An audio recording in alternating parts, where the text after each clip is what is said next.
Namaskar. The topic is Hindu connection to Big Bang. After listening this topic, many will say maybe ridiculous, crazy, nonsense. But by the time I end this presentation, every one of will be thinking on the lines that I will be describing. Now, it is not possible to describe it in a couple of sentences. So I will have to first talk on Big Bang so that everyone knows what I'm talking about. Then I'll tell a short real life story which is required to clarify certain misunderstandings for some of you. And finally, I will correlate everything with some kind of evidence, part of which most of you will be already aware about. So, the Big Bang. It is said that the total universe was formed when there was a big blast, referred to as Big Bang. After the bang, the things which were thrown out were the stars, planets, comets, asteroids, small or large size doesn't matter really, and ultimately we exist on this earth which is a part of the solar system.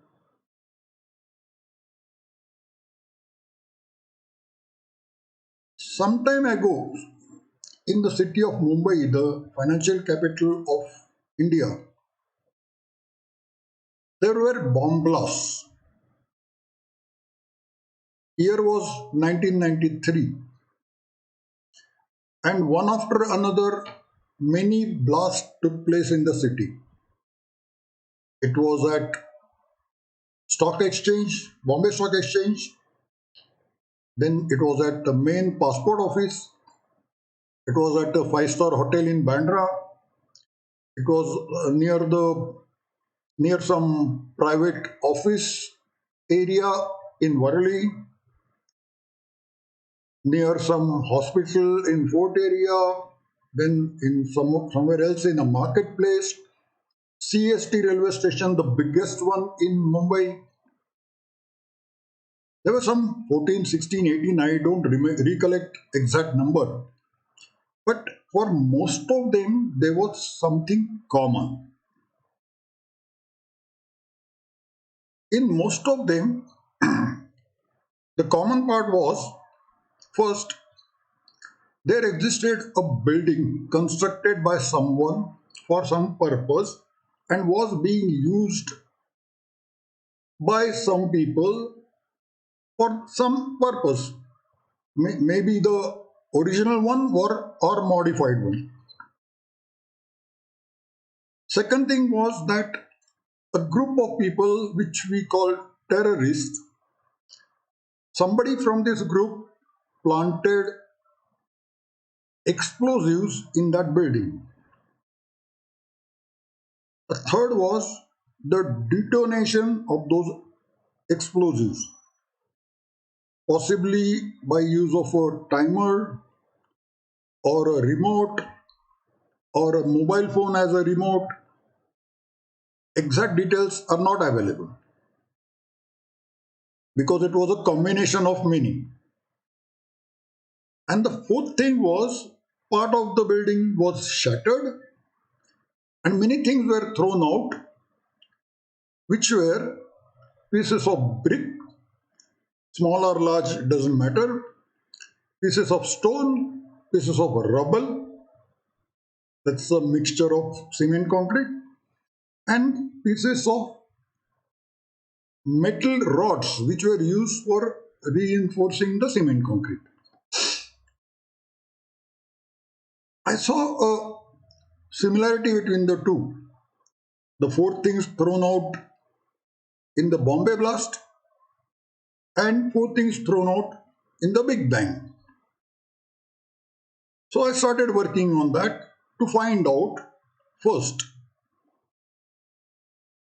like there was a building existing before the blast in Mumbai, what really existed before the Big Bang? Why did it exist there? Who had made it? What was the purpose? Was it being used for something or it was just vacant? Second and more important part was where the explosives were procured from. You need a large energy for such large blasts. Science says that energy can never be destroyed nor be generated. It can be converted from one form to another. Then who could manage to get such large quantity of explosives for the Big Bang and from where? Third was how was it detonated? Was it a planned detonation or it was through somebody's error? And fourth, the Big Bang. I did a lot of search and research and came to a dead end. Nothing was available anywhere in any field whatsoever.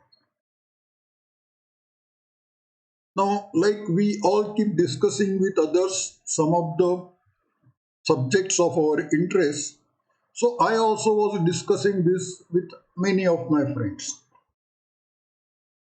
And one day, one person said something. He said it in a serious tone, but I felt that it was a joke.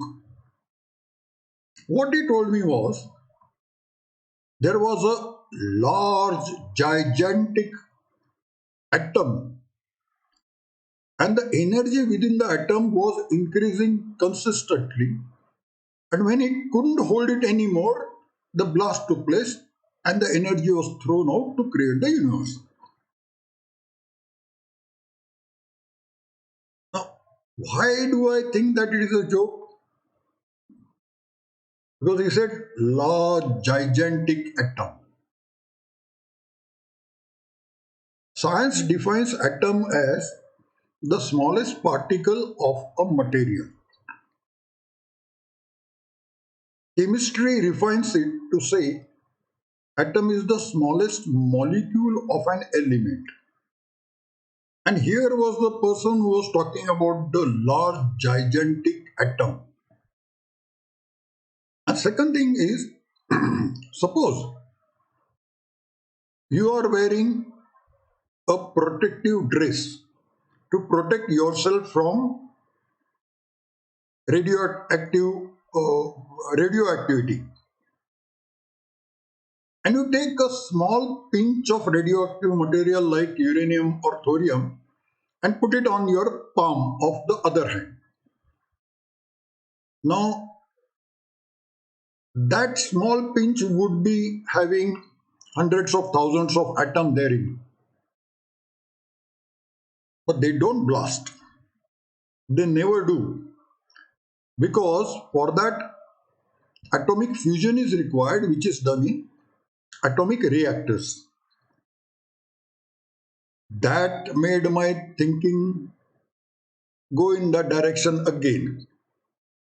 That suppose instead of one atom, there were two atoms of large gigantic size which were fused in an atomic reactor, then there was a possibility of creating such universe. But then if that if that large gigantic atom was the smallest element of the material, what would be the size of the material? Now, we know that if we talk about any uh, activity, we start the activity, we control it, and we stop it. Simple titration in a chemistry lab. You start that iteration, control it, and when you see the color change of the indicator, you stop it. More simple example is you want to travel from one place to another using your vehicle. So you start the vehicle, control the speed of the vehicle by controlling the combustion, diesel or petrol vehicle I'm talking about. And when you reach the destination, you switch it off and stop the combustion. So if two such atoms were subjected to fusion in an atomic reactor, who started it, who controlled it, and who stopped it? And if the two atoms created such large universe, they were not these two atoms alone. There must be many more for the reaction. And during the reaction time, whatever uh, atoms were subject to fusion, every two atoms would have created similar universe. Today, with the best telescopes available, we cannot cover all the parts of the universe, this universe itself. Trying to see the any other universe is out of question. So we don't even know how many such universes exist. If they do, most important part is if it was done in a manner that is similar to the atomic fusion, then somebody was there to start, control, and stop the activities. So if a question is asked, who created the universe? It was the person who was controlling these activities of atomic fusion. He was the creator. The moment one says that he was the creator of the universe, immediately all religious leaders will jump up and say, "We told you so, there is a creator and we call him God." Then the science lovers have a problem. Their argument that science does not believe in God falls flat on its face. So, if that is how the universe was formed, who was it that really running that atomic fusion reaction? See, in India, the government of India decided to have this atomic energy and related activities. Dr. Homi J. Bhabha was the person who was responsible for developing anything and everything related to atomic energy in India. The first atomic reactor, Apsara, was installed at Bombay near Mumbai, followed by Canada India reactor, and then at different places the reactors were installed. We also have BARC, Bhabha Atomic Reactor Center in Mumbai. So even if it was for government of India, the project was handled by Dr. Homi J. Bhabha. So even if we say that for the Big Bang, the project was from the gods, who was the person who handled the project? And surprisingly, you get the answer in ancient Hindu literature. Now, to understand that, first I need to clarify certain misunderstandings. So, I will tell you a real life story. I'm almost 75 years and I have been a resident of Bengaluru city in India for almost last 2 decades. Prior to that, I was working at different locations in the country. And while at one of the places, one day, the newspaper had a headline, unusual headline, and a story was given below the headline. I'll tell you the story in short. Earlier in that city, there was a small family of husband, wife, and a son. Husband was not well educated. He was educated but not well educated. So he was working in some private firm at some level, not very important level, had sufficient income. So with the help of wife and son, he was staying in one single room in a chawl, a rented room that too. But his son was very intelligent. So he kept telling his son that I want you to study and I want you to become a collector of this very district. Unfortunately, the person died in an accident. His wife was illiterate, had not much of a money, couldn't pay the rent for the room, and they were thrown out. As a result, the mother and son had to go and stay in a hut in the slum area. That is when the mother told the son, your father wanted you to be a collector. You concentrate on studies.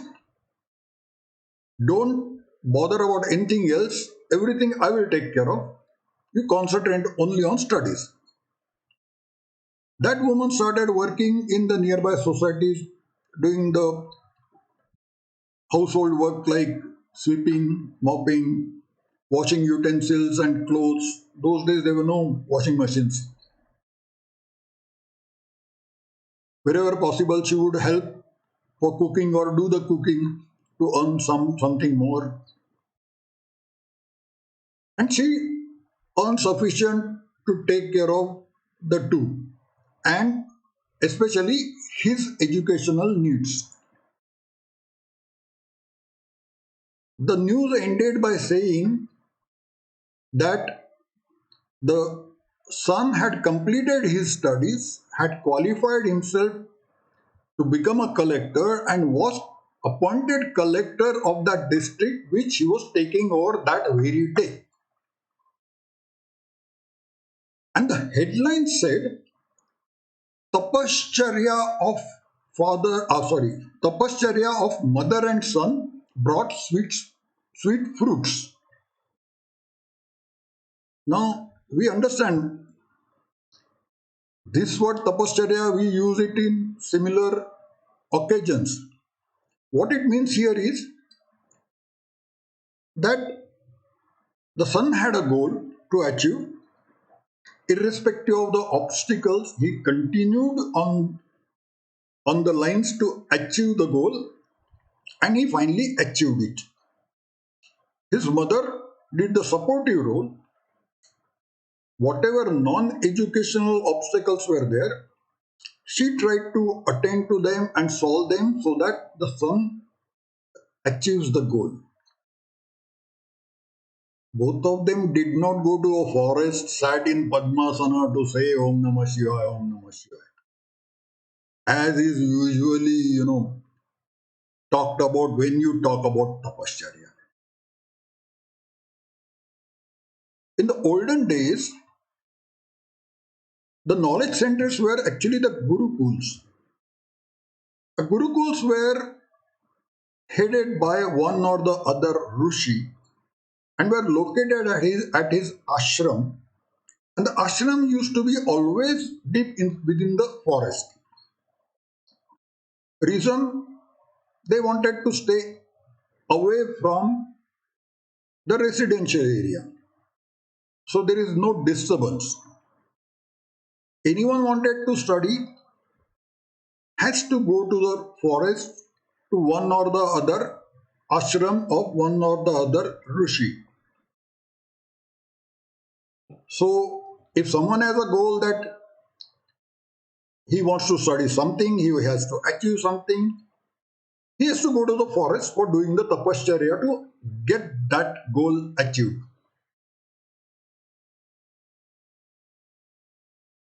There are some of the other misunderstandings. When we talk about bow and arrow, everyone knows what is bow and arrow.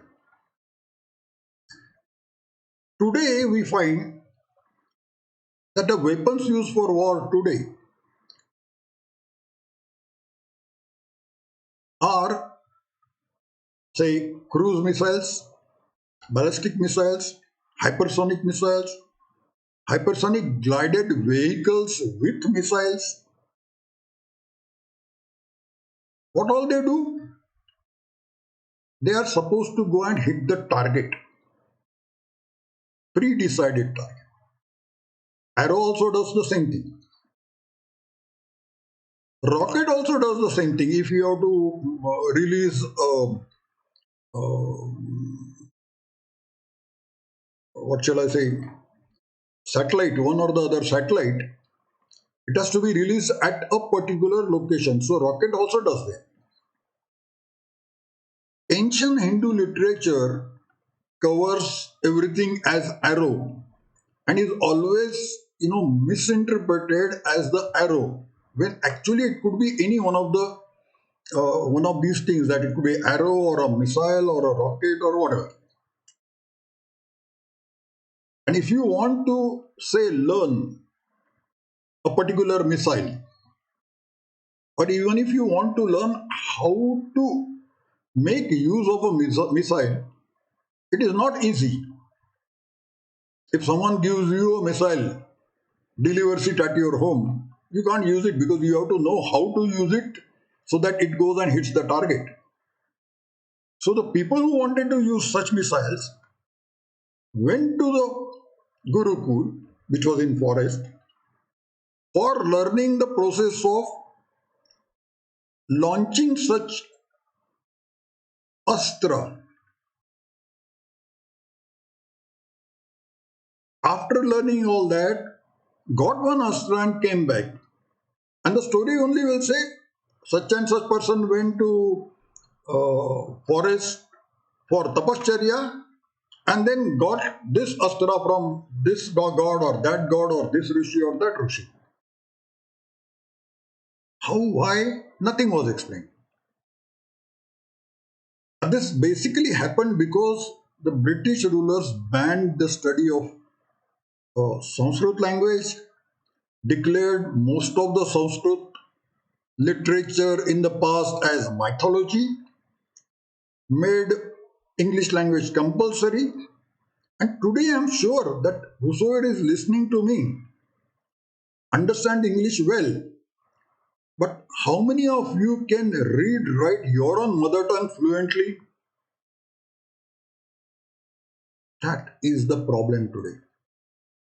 We have westernized, but we have forgotten our roots, which needs to be corrected. Now, having said this, I come to the original topic again. So, if the gods were responsible for the atomic fusion to create a universe, who was the project manager who handled it? And why am I so sure about it? So, first I'll tell the name and then I'll explain you why I'm so sure about it and which you also will be. The person was Brahmarshi Vishwamitra. This Vishwamitra, as the story goes, had a difference of opinion with gods, fought with them, and left with a threat to gods that he said, I will make Prati Srishti. Those are the words. Srishti is the universe, Prati is a copy. So, what he threatened was, I'll make a copy of the universe all by myself. Now, it could be true or it could be bluff. If it was a bluff, God should have realized it. But when he left, he started the Tapasya. Now, just think about it. If you are the person who wants to build a atomic reactor, what would you do? First, you look for a suitable land in the suitable region. You will work out the availability of water there. You will work out the cost of that land and whether it will be easy for you to acquire it. Then you think about the machinery required for the reactor, where you can get it from, what is the lead time, what is the cost. Then the building to be constructed to house the reactor, what would be the design of the building, uh, who will help in erection of that atomic reactor, what will be the cost again, and finally the raw material. Where do you get that element from? What will be the cost? What will be the lead time? And all that actually a full project work is required to be finalized in detail, so that if everything is done as per the project report, you achieve the end result. You do not fail. Now accepted that Vishwamitra went for Tapasya. What did gods do? As the story goes, they sent Menaka, Apsara from uh, Swarga, the heaven, to disturb him. And surely she did. And he started staying with her. The day she got a baby child, which she showed him, he realized that he has been deviated or disturbed from his original goal. Instantly, he left Apsara and her daughter and went back for Tapasya, which means till then he was working something for the project, got disturbed and came back to the line again for Tapasya, means again working for the completion of that project. It doesn't end there. Gods again wanted to disturb him, so this time what they did, they had a bet with him. It was the case of Raja Harishchandra.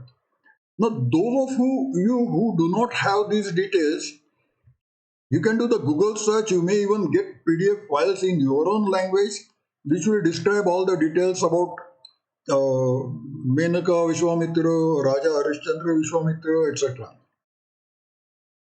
So, in case of Raja Harishchandra, the bet gods had with Vishwamitra was, uh, if the gods lose,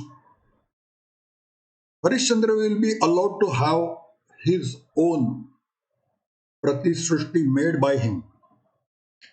But in the event Vishwamitra loses, then whatever work he has done in that direction, he has to surrender it to the gods with a promise that he has forgotten idea of Pratisrushti forever.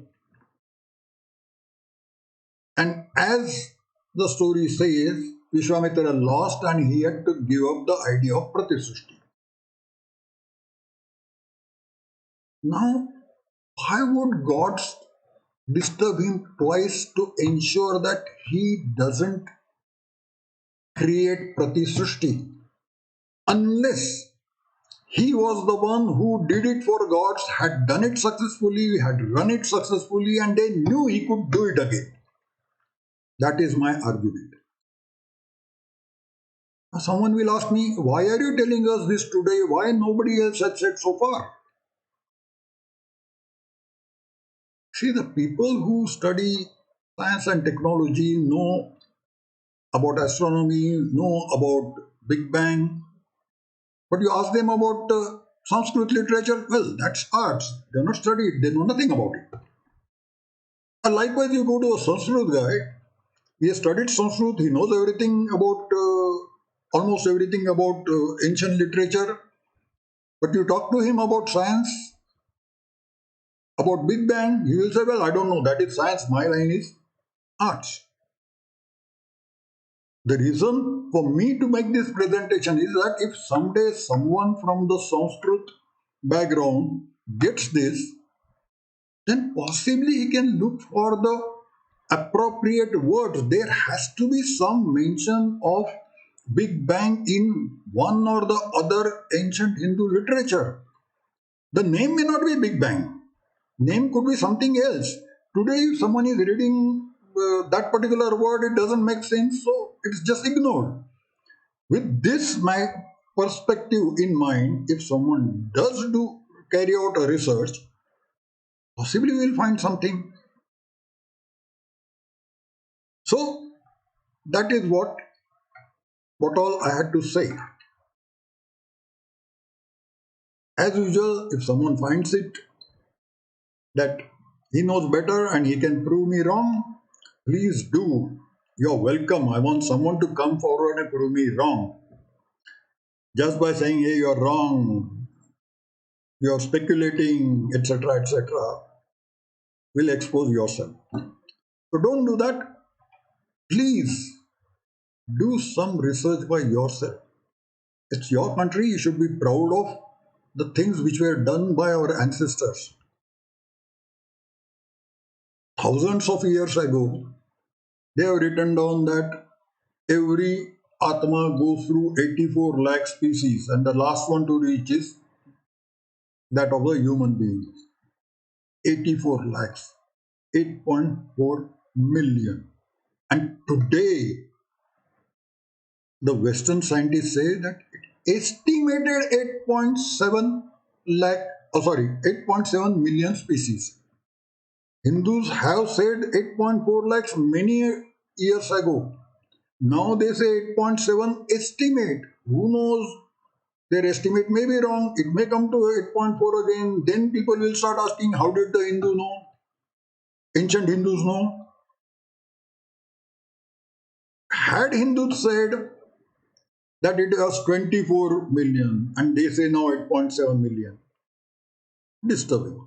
Or Hindus had said 8.4 million and now they say 24 million or 4 million, disparity exists. But when Hindus had been saying 8.4 millions and now they find 8.7 estimate, the big question mark, why should the Hindu ancient literature be ignored? Why should not someone go into doing more research to find something, uh, some such thing which is not yet found by the modern science? Well, that's what all for today. Thank you for listening. Jai Hind.